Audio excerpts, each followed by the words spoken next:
Thanks for joining us, Chris. I guess let's start with, who is Frances Widdowson?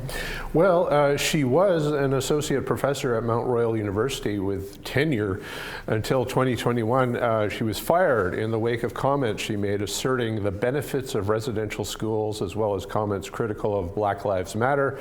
Since then, an arbitrator has determined that her firing was disproportionate to her misconduct, but she hasn't been reinstated. She's had an essay published that argues we've been misled by the media with regard to the story of graves found at the Kamloops Indian Residential School. She says we're in the midst of a moral panic about residential schools. As you mentioned, she's been going to universities and putting on outdoor, unsanctioned question and answer discussions. She just tried to do one at the University of Victoria this week, but was arrested for trespassing.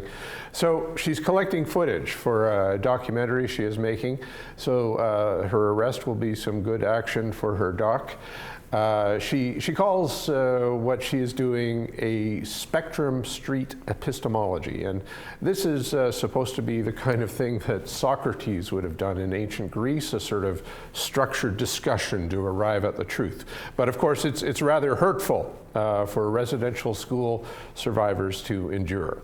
Mm-hmm. And I guess, what was Widdowson doing in Winnipeg earlier? Well, in September, she came in the week leading up to the National Day for Truth and Reconciliation, so, you know, provocative timing.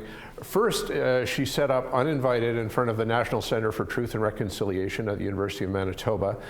She said ground-penetrating radar used to find anomalies in the ground that are thought to be human remains is not reliable proof.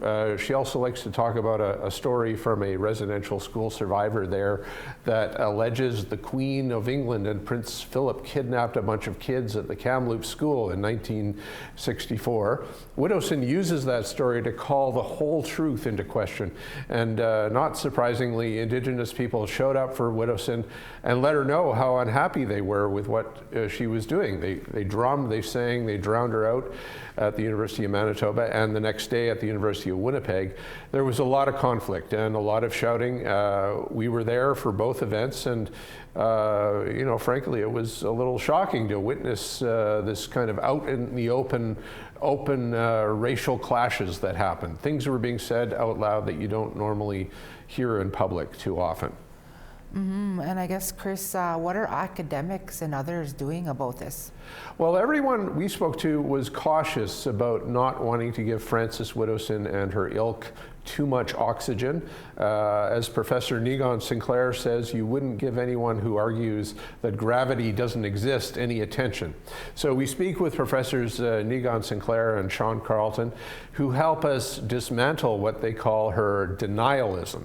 The two of them are working on a book that aims to effectively counter the kinds of false rhetoric she uses.